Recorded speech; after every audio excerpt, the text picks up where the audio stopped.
పిచ్చి పిచ్చిగా వాగితే పళ్ళు రాల్తాయి సత్యవతి. నోరు అదుపులో పెట్టుకుని మాట్లాడు. మీలాగే అందరూ తిండి గతి లేక తిష్ట వేసేవాళ్ళు అనుకోకు. అంటే మేము తిండికి గతి లేక ఇక్కడ తిష్ట వేసామంటావా? మీరెలా చేస్తే నాకెందుకు? అయినా మీ మాటలు నాకెందుకు? మిమ్మల్ని అనడానికో మీతో మాట పడ్డానికో నేను రాలేదు. నేను మా అన్నయ్యతో మాట్లాడడానికి వచ్చాను. అన్నయ్య, అన్నయ్య దిగొచ్చిందండి ఉత్తమ చెల్లెలు. ఉన్నవి లేనివి ఏకరువు పెట్టి మనసులు మార్చి మనుషుల్ని దూరం చేసే గొప్ప చెల్లెలు. వదినా,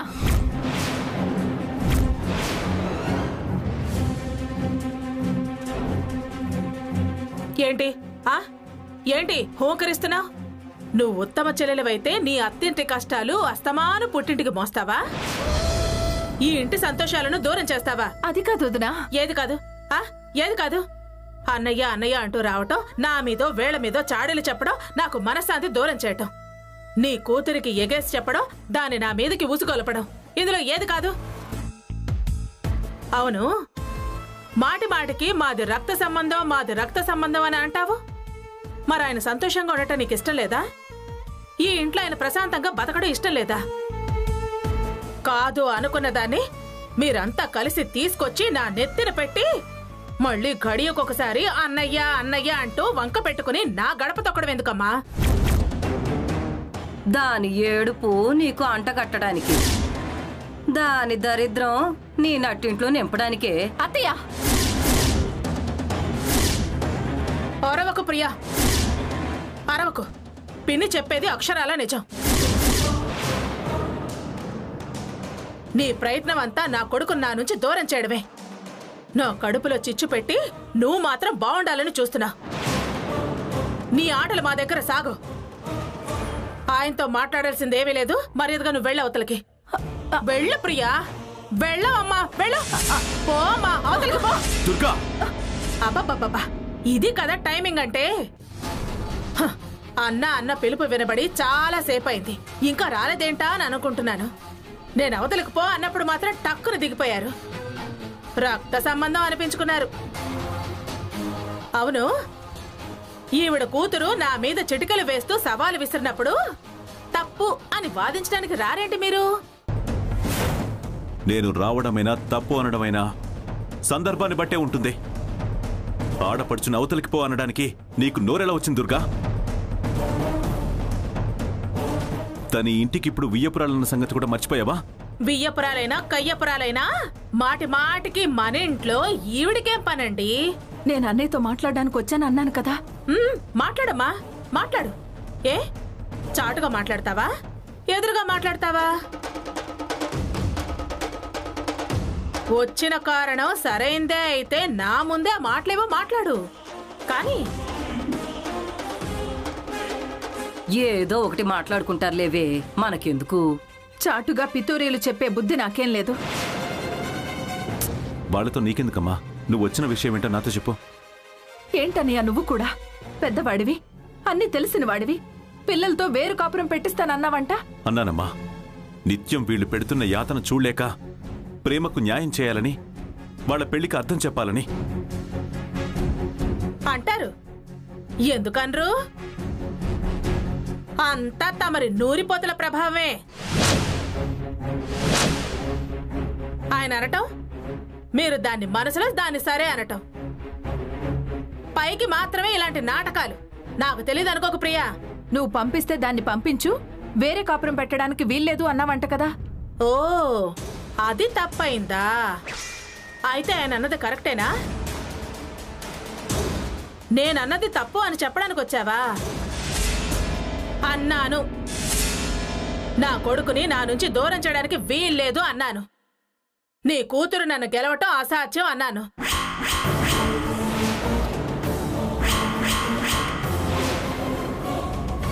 ఎవరన్నా అది తప్పే. కావలసిన కార్యం మిగిలుండగా వేరే కాపురాలు ఎలా పెడతారు?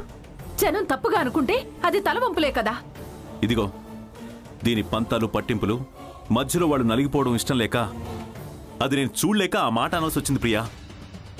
వద్దన్నయ్య, అది ఆదిత్య భార్యగా వదినతో కలిసి ఈ ఇంట్లో ఉండాలని కోరుకున్నదాన్ని ఒకరికి చెప్పవలసిన వాళ్ళు మీరు ఇంకొకరితో చెప్పించుకునే పరిస్థితి రావద్దు.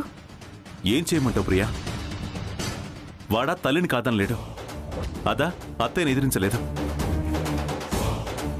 కోడల్ని అన్న కట్టుబాటికి తల ఉంచుకుని ఉంటుంది. దీని ప్రేమ అందుకోవాలని తాపత్రయపడుతుంది, బాధ్యతలు నెరవేరాలని ఆరాటపడుతుంది, బరువు తలకెత్తుకోవాలని ఓర్పు వహిస్తుంది, తన ఇల్లు తను తన వాళ్ళని ఆరాటపడుతుంది. పెత్తనం చలాయించాలని, తాళాలు లాక్కోవాలని, మొగుణ్ణి కొంగున ముడేసుకోవాలని, అత్తగారిని హద్దుల్లో పెట్టుకోవాలని వెంపర్లాడుతోంది.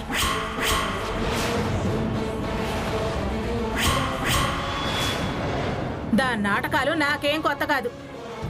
ఈ కళ్ళబొల్లి మాటలాపి అసలు కథకి రండి.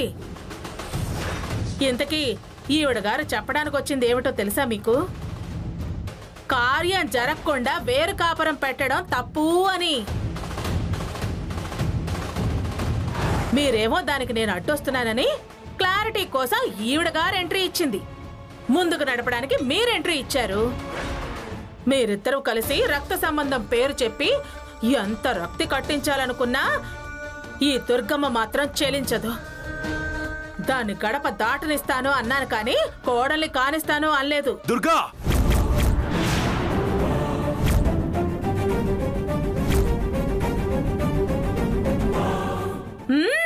దుర్గనే అండి. మీరు ఎన్ని ప్లాన్లు వేసినా నా నుండి నా కొడుకుని వేరు చేయలేరు. నేనుండగా మీ ప్లాన్లు వర్కౌట్ అవ్వవు. అది ఇచ్చిన మాట గెలిపించుకునే వరకు వాళ్ళిద్దరూ వేరువేరుగానే ఉంటారు. ఏంటొదినా, వాళ్ళు పెళ్ళైన వాళ్ళు వేరువేరుగా ఉండమనడం కరెక్ట్ కాదు. అలా వేరు చేయడం కూడా మంచిది కాదు వదినా. నీ పంతాలు ద్వేషాలు నా మీద చూపించు, అంతేకాని వాళ్ళని మాత్రం ఏమనకొదినా. మన బంధాలు దగ్గరవుతాయనే కదా పెళ్లి జరిపించింది వాళ్ళకి. వాళ్ళ కళ్యాణం మన రెండు కుటుంబాల మధ్య కలతలు దూరం చేస్తాయనుకున్నాం, కానీ అవి మనల్ని దూరం చేస్తాయనుకోలేదు. కళ్యాణం జరిగింది అంతవరకే. దాన్ని ఈ ఇంటి కోడల స్థానమని మీరనుకుంటున్నారు.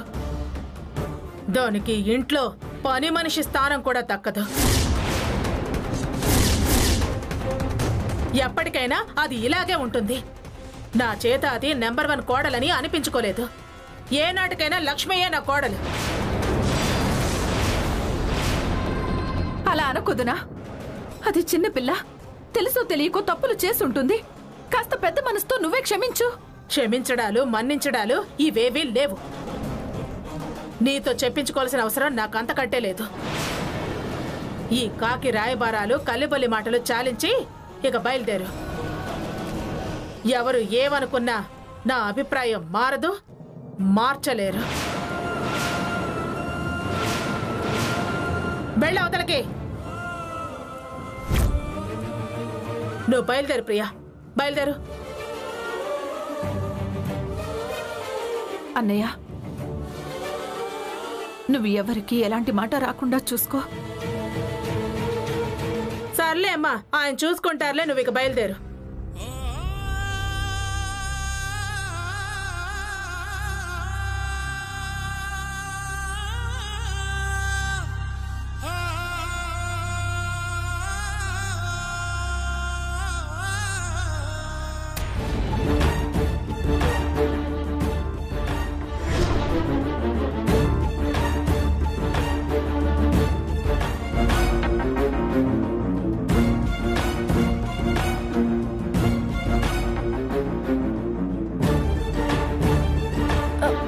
ప్రియా,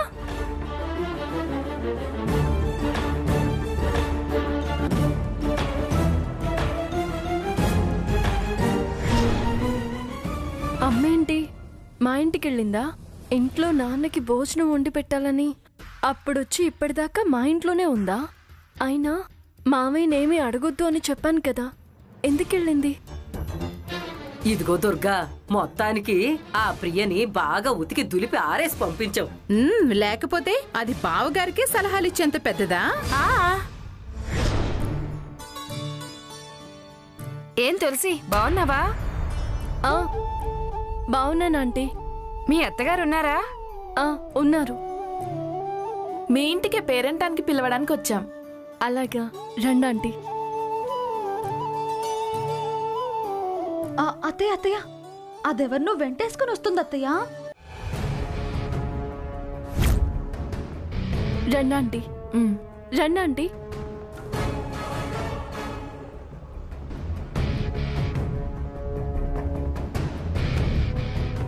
సరోజా వాళ్ళు, అది కూడా నా మనిషే. ఏం సరోజా, బావున్నావా?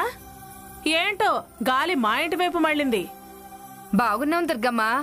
గాలి మళ్ళటం కాదు, శుభకార్యానికి పిలవడానికి వచ్చాం. శుభకార్యమా? ఏంటా ఆంటీ? మా శ్రావణికి సీమంతం చేస్తున్నాం తులసి. అలాగా?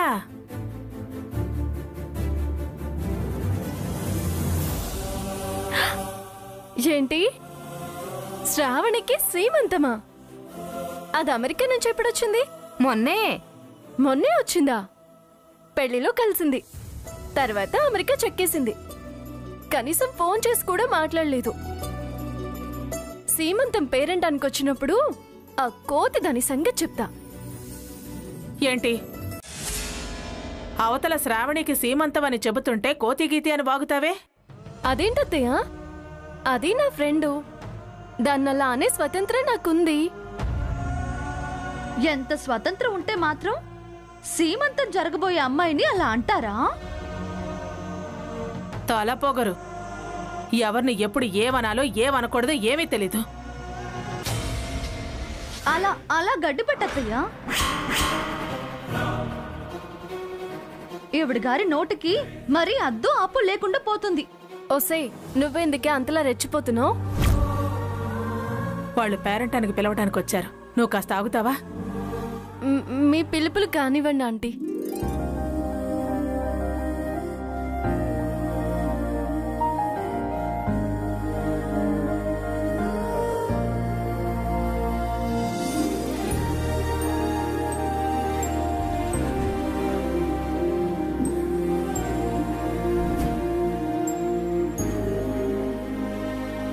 ఆంటీ, నాకు బొట్టు పెట్టడం మర్చిపోయారు.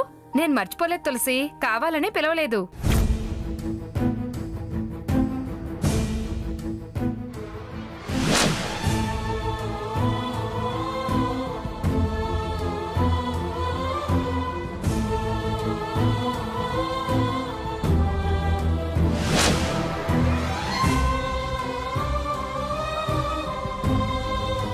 ముత్తైదువులతో కలుసున్న సాటి ముత్తైదుని మీరు బొట్టు పెట్టకపోవడం తప్ప ఆంటీ.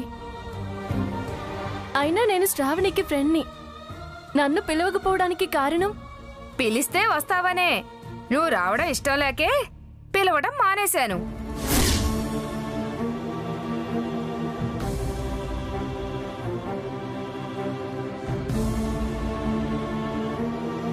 అదే ఎందుకు అని. నీ గురించి తెలుసు కాబట్టి, నీ గుణము తత్వము తెలుసు కాబట్టి. అది అత్తగారింట్లో మంచి పేరు సంపాదించుకుని అత్త ఆడబడుచులతో కలిసిమెలిసి ఉంటుంది.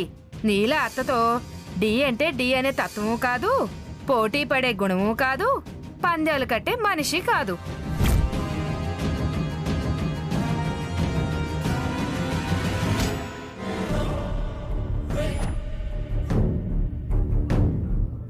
నువ్వక్కడికొచ్చి ఇలా అలా అని దాని పుర్రెకు కిర్రెక్కించి సాఫీగా సాగుతున్న దాని కాపురంలో ఏం చిచ్చు పెడతావోనని భయపడి పిలవటం మానేశా.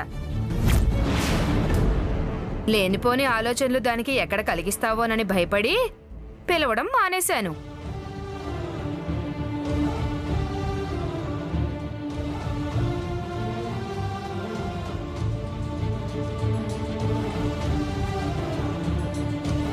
సరే, పిలుపు రాకపోతే రాకపోయింది. నేనేం రానులే గాని ముందు బొట్టు పెట్టండి. అలా బొట్టు పెట్టకపోతే మీదే తప్పవుతుంది. ముత్తైదువు పట్ల హేళనగా ప్రవర్తించిన వారవుతారు. మీకే పాపం తగులుతుంది.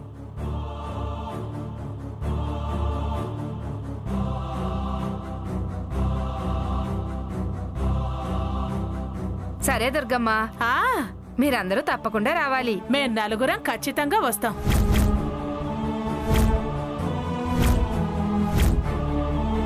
అదే మేమందరం తప్పకుండా వస్తాం. వస్తాను.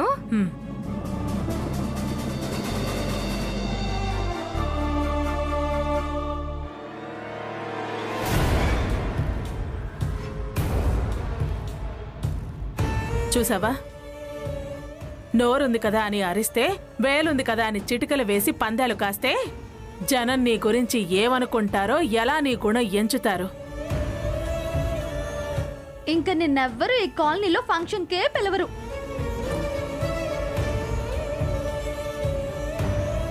అది నీ కాదు, ఈ ఇంటికి కూడా. అక్క వాళ్ళ పరువు ప్రతిష్టలకి అవమానం. కాస్త ఇక నుంచైనా పద్ధతిగా ఉండడం నేర్చుకో. ఏదైనా పుట్టుకలోనే ఉండాలి కానీ చెప్తే వస్తుందంటే బుద్ధి. ఇది కరెక్ట్. చెప్తే చెడా? దీని బుద్ధి బుర్ర ఒక బుద్ధేనా?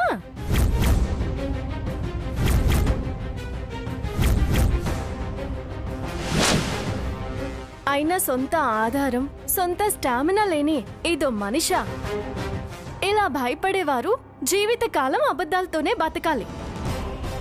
వాళ్ళేదో తెలియక వాగారు. మీకు నిజానిజాలు నేనేంటో తెలుసు కదా.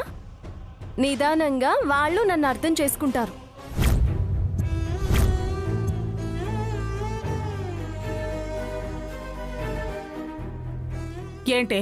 ఏంటి వాళ్ళు తెలుసుకునేది మేం తెలుసుకోవాల్సింది?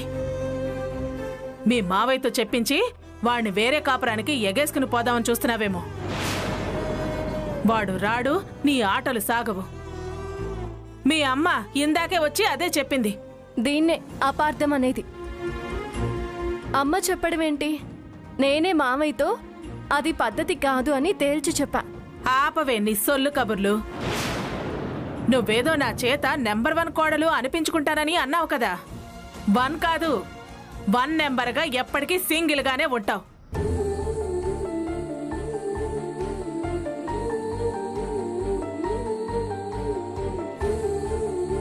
పందాలు కట్టి ఈ ఇంట్లో ఉన్నా నీది మాత్రం సింగిల్ బతికే. పొరపాటు పడుతున్నావత్తయ్య. చాలా ఎక్కువ ఊహించుకుంటున్నావు. నేనెప్పుడూ సింగిల్ కాను. నా ఆత్మగౌరవం, నా ఆత్మవిశ్వాసం, నా నమ్మకం, నిజాయితీ నాకు తోడుగా ఉంటాయి. ఈ మనసులో ఆదిత్య ఉన్నాడు. నన్ను నేను నిరూపించుకుంటాను. నీ నోటితోనే నా కోడలు బంగారం, అది నంబర్ 1 అని అనిపించుకుని తీరుతాను.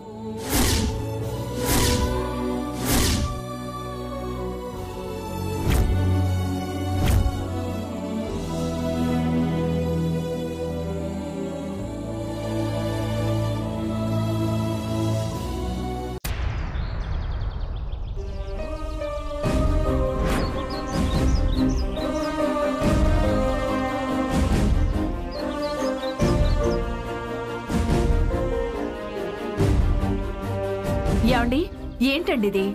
మీ కాలు అసలే నొప్పి తగ్గలేదు. అటు ఇటు తిరిగితే ఏం తగ్గుతుంది? డాక్టర్ గారు నడుస్తూ ప్రాక్టీస్ చేస్తే తగ్గుద్దని చెప్పాడు కదా, అందుకే నడుస్తూ తిరుగుతూ ప్రాక్టీస్ చేస్తున్నాను. అవును, నువ్వు మళ్ళీ మీ వదినింటికి వెళ్ళొస్తున్నావా? ఎందుకు అలా అడుగుతున్నారు? లేకపోతే ఆ కన్నీళ్ళు ఎందుకు వస్తాయి? వేరే కారణాలుండవా? మన ఇద్దరి మధ్య కామన్గా ఉన్న ప్రాబ్లం, మన బాధకి కారణమైంది తులసి జీవితం ఒకటే కదా ప్రియా. కాలమే పరిష్కారం చేస్తుందని చెప్పి నేను చాలాసార్లు చెప్పాను. పదే పదే ఆ ఇంటికి వెళ్ళొద్దని నేను చాలాసార్లు చెప్పాను. నువ్వే వినిపించుకోవట్లేదు. వెళ్తావు, ఏదో మాటలు పడతావు, కన్నీళ్లు మూట కట్టుకుని వస్తావు. ఆవిడికి అనడం అలవాటైపోయింది ప్రియా. నువ్వు వెళ్ళి సమర్థించుకోగలను అని భ్రమలో ఉన్నావు, కానీ తులసిని భయపెట్టి వస్తున్నావు. దుర్గమ్మని కదిలించి తులసి మీద కోపం పెంచి వస్తున్నావు. తులసి గురించి బాధపడాలా, నీ గురించి బాధపడాలా, నా గురించి బాధపడాలో నాకు అర్థం కావట్లేదు ప్రియా. ఇప్పుడు నా కన్నీటికి కారణం వదిన కాదండి, అన్నయ్య అన్న మాట. తులసి ఆదిత్యలతో వేరే కాపురం పెట్టిస్తాను అన్న విషయం. మామయ్య కూడా మాతో వేరు కాపురం పెట్టించాలని చూస్తున్నారు. నేను ఇప్పుడే వెళ్ళి అన్నయ్యని అడిగొస్తాను. నీ తరఫున నేను మామయ్యని ఆల్రెడీ అడిగేశా. ఆ విషయమే అన్నయ్యతో మాట్లాడడానికి వెళ్ళాను. కానీ వదినా ఉన్నవి లేనివి ఏకరువు పెట్టి మనసులు మార్చి మనుషుల్ని దూరం చేసే గొప్ప చెల్లెలు. దాని ఏడుపు నీకు అంటగట్టడానికి. పిన్ని చెప్పేది అక్షరాల నిజం. నా చేత అది నెంబర్ 1 కోడలని అనిపించుకోలేదు. ఏనాటికైనా లక్ష్మయ్యే నా కోడలు. బావ దుర్గమ్మని భయపెట్టడానికి అలా అనుంటాళ్లే ప్రియా. వదినా మాటను ఆసరా చేసుకుని తులసిని పంపించేస్తే? బావా ఆదిత్య ఆ పరిస్థితి రానివ్వరు ప్రియా. నువ్వు ధైర్యంగా ఉండు. నీకు నువ్వు సర్ది చెప్పుకోలేను అనుకుంటే, సమాధానపరుచుకోలేను అనుకుంటే నేను వెళ్ళి మాట్లాడొస్తాను. మీరు వెళ్తారా? మరి నువ్వు వెళ్ళవు కదా. మీ వదిన అలా అన్నదంటున్నావు కదా. నీకు తులసి మీద నమ్మకం లేదా? నాకు తులసి మీద నమ్మకం లేకపోవడం ఏంటండి? మరి ఎందుకు వెళ్ళవు? నేను మావయ్యతో మాట్లాడాను, పద్ధతి కాదు అని సర్ది చెప్పాను అని తులసి అందని నువ్వే చెప్పావుగా. చూడు ప్రియా, తులసి అన్నమాట నిలబెట్టుకుంటుంది. ఎన్నో విషయాల్లో దానికి మనమే సాక్ష్యం. మన కళ్ళు చెమ్మగిల్లకుండా అదే ధైర్యం చెప్పింది, చెప్తూనే వచ్చింది.